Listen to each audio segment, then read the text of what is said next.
Apa kabar adik-adik? Bertemu kembali dengan saya Dimas Praposwa Widiani dalam kuliah dasar budidaya tanaman perkebunan. Nah, pada kesempatan kali ini kita akan membahas tentang potensi tanaman perkebunan. Jadi sebelum kita membahas lebih lanjut tentang budidaya tanaman perkebunan, kita harus tahu dulu potensi tanaman perkebunan itu apa aja sih? Ya, mari kita bahas satu persatu. Tanaman perkebunan atau industrial crop itu adalah tanaman penghasil bahan pendukung utama bagi kebutuhan hidup manusia. Adapun contoh dari tanaman perkebunan itu adalah tebu, kakao, karet, kopi, teh, tembakau, kapas, kelapa, dan kelapa sawit. Biasanya nanti yang akan sering kita pelajari dan di mata kuliah selanjutnya ada mata kuliah lanjutan yaitu di budidaya tebu, kakao, karet, kopi, kelapa sawit, dan tembakau. Biasa nanti di kuliah lanjut kita akan membahas tentang masing-masing dari komoditas tersebut. Nah, ini adalah contoh komoditas perkebunan. Jika adik-adik ada yang belum tahu, ini ada kopi, ada kakao, ada karet, ada tebu, dan kelapa sawit. Nah, seperti yang kita ketahui bahwasanya beberapa taman komoditas perkebunan ini memiliki prospek ekonomi yang sangat menjanjikan. Seperti kita tahu, misal kita berbicara kopi, maka kopi sangat membantu dari perekonomian masyarakat, khususnya bagi pedagang kopi maupun industri kopi. Kemudian ada kakao. Kakao itu merupakan bahan baku utama pembuat coklat, ya.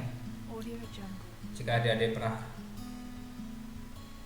makan coklat, itu bahan dasarnya bermula dari buah kakao seperti ini, yang telah adik-adik makan menjadi produk-produk atau brand-brand coklat yang sering kita ketahui.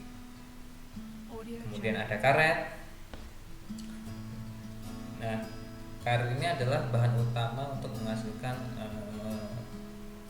bahan-bahan olahan karet, ya, seperti ban dan sebagainya. Itu bermula dari tanaman yang kita lihat seperti ini. Kemudian tebu, sudah tidak asing lagi bahwasanya tebu adalah bahan pokok utama atau komoditas utama penghasil dari gula. Biasanya gula merupakan salah satu 9 bahan pokok utama yang wajib dipenuhi oleh masyarakat, sehingga prospek industri tebu atau industri gula itu sangat menjanjikan untuk kedepannya. Begitupun juga dengan prospek kelapa sawit. Kenapa? Karena Indonesia itu merupakan daerah terluas memiliki lahan kelapa sawit, sehingga dan produk-produk olahan sampingan dari kelapa sawit itu juga sangat banyak. Jadi dalam mata kuliah ini adik-adik akan banyak berkutat tentang tanaman-tanaman perkebunan dan prospek kedepannya seperti apa. Nah, jika tadi kita melihat hasil dari tanaman mentahnya, nah sekarang kita akan melihat dari segi hasil olahan dari tanaman-tanaman perkebunan tadi. Misal sawit tadi, ya, ini akan menghasilkan minyak, ya. Selain minyak juga banyak bahan olahan sampingan lainnya seperti sabun dan lain sebagainya. Kemudian kopi tentu saja menghasilkan kopi, tentunya dengan kopi yang dengan kualitas yang mumpuni, ya, atau kualitas yang memiliki grade paling baik. Kemudian ada kakao yang menghasilkan coklat seperti ini, jika ada yang pernah makan coklat, ya. Kemudian tebu itu menghasilkan gula seperti ini, dan yang terakhir ini adalah atsiri. Nah, atsiri ini diperoleh dari tanaman industri seperti nilam, ya. Ini adalah tanaman nilam. Nah, tanaman nilam ini jika adik-adik menggunakan parfum, itu bahan dasarnya itu adalah dari tanaman perkebunan, ya. Tanaman perkebunan yaitu nilam, ya. contoh tanamannya seperti ini, dan ini digunakan sebagai bahan dasar menggunakan vakum atau minyak asir ya. Nah, sekarang kita berbicara tentang prospek industri kelapa sawit. Kenapa kelapa sawit ini sangat berpotensi ya, khususnya di Indonesia, yaitu tanaman kelapa sawit ini merupakan posisi 2 terpopuler di dunia sebagai minyak yang dapat dikonsumsi oleh manusia, di bawah minyak kedelai ya, yaitu sebesar 31%, sedangkan kelapa sawit itu mencapai 24% dari konsumsi dunia. Kemudian pertumbuhan permintaannya tertinggi di dunia yaitu kelapa sawit sebesar 9%, sedangkan kedelai itu 8%. Nah, Indonesia merupakan produsen minyak kelapa sawit terbesar kedua di dunia. Nah, kemudian diproyeksikan menjadi yang terbesar karena keunggulan kompetitifnya, ketersediaan lahan kita yang sangat luas, kualitas tanah kita yang sangat baik, kemudian tenaga kerja yang berlimpah, bahkan yang terakhir kita didukung dengan kondisi iklim yang sangat sesuai bagi industri tanaman kelapa sawit. Nah, selanjutnya bagaimana prospek industri tebu? Ya, gula merupakan komoditi pokok, ya merupakan salah satu 9 dari komoditi pokok yang selalu dibutuhkan oleh masyarakat. Kemudian produksi gula nasional yang masih tergolong rendah, kita masih kekurangan cukup signifikan untuk konsumsi gula nasional. Kemudian potensi lahan Indonesia yang sangat sesuai untuk komoditas tebu, khususnya di wilayah Jawa dan Sumatera bagian selatan. Kemudian Indonesia memiliki banyak pabrik gula yang tersebar di seluruh wilayah Indonesia, dari tanah Jawa, Sumatera maupun Sulawesi, dan terbesar ada di Pulau Jawa. Jadi untuk menunjang pabrik-pabrik tersebut, maka budidaya tebu atau pengembangan industri tebu sangat sekali dianjurkan.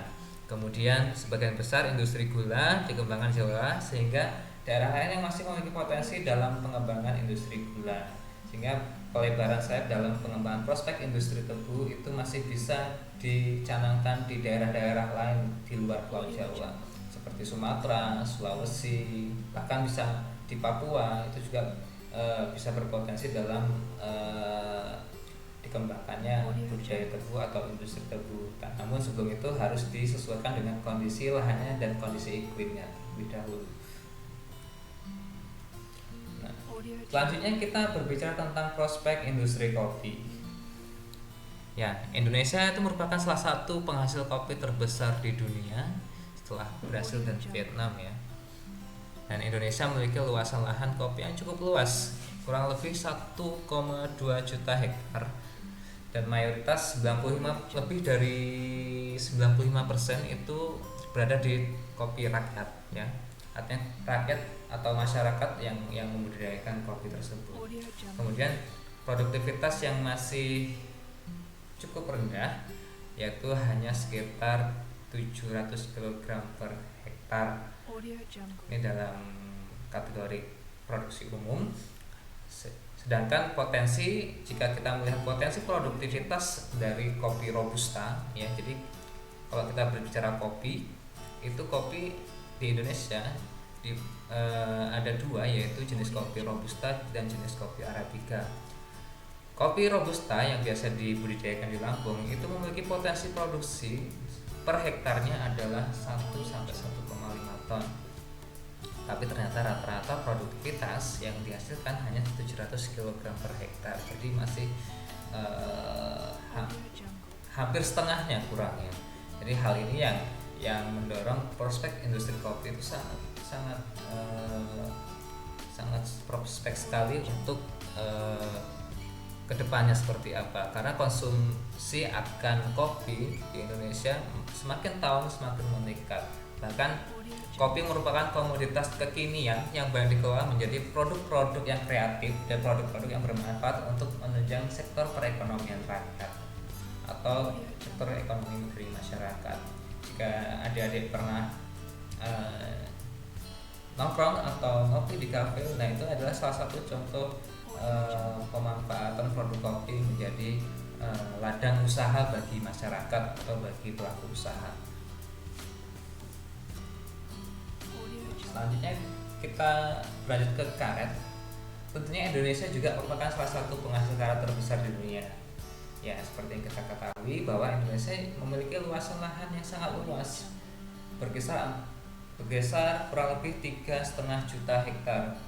Bayangkan 3,5 juta hektar, kita memiliki pengembangan luasan lahan karet yang sangat luas, sehingga potensi industri karet kedepannya itu juga akan efektif atau sangat dianjurkan. Walaupun pada saat ini industri karet sepertinya agak melemah karena harga yang terus jatuh, sehingga minat petani akan karet semakin menurun. Dan kenapa industri karet ini harus ditingkatkan? Karena sebagian iklim di Indonesia itu sesuai untuk komoditas karet, khususnya daerah Sumatera bagian selatan, yaitu Lampung dan Sumatera Selatan. Itu sangat sesuai untuk dianjurkan membudidayakan tanaman karet. Kemudian Indonesia juga memiliki banyak pabrik pengolahan karet kan, tentunya seperti di Lampung maupun di Sumatera Selatan. Nah, selanjutnya adalah potensi industri kakao. Nah, Indonesia juga merupakan salah satu penghasil kakao terbesar nomor 3 di dunia ternyata, memproduksi sebesar 550.000 ton per tahun. Nah, Indonesia memiliki luasan lahan yang cukup luas, yaitu sebesar 1,6 juta hektar. Nah, ternyata beberapa daerah di Indonesia itu memiliki iklim yang sesuai untuk komoditas kakao ya. Untuk komoditas kakao. Kemudian kakao merupakan komoditas yang digunakan sebagai bahan baku utama pembuat coklat. Nah, ini berpotensi sebagai bahan olahan dan industri kreatif atau industri kekinian dalam memajukan perekonomian masyarakat. Nah, selanjutnya adalah potensi industri dari tanaman perkebunan tembakau. Nah, seperti yang kita ketahui, tembakau merupakan salah satu komoditas perdagangan paling krusial atau paling penting di dunia. Nah, produk utama dari tembakau itu adalah rokok dan cerutu.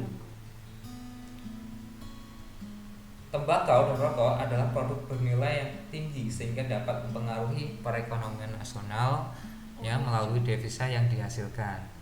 Kemudian beberapa daerah Indonesia itu sangat cocok dikembangkan komoditas tembakau, misal Jember atau Dili ya, itu sangat sesuai jika dikembangkan oleh tanaman industri tembakau. Nah, ini adalah beberapa potensi lain dari produk perkebunan ya. Ini adalah tanaman nilam.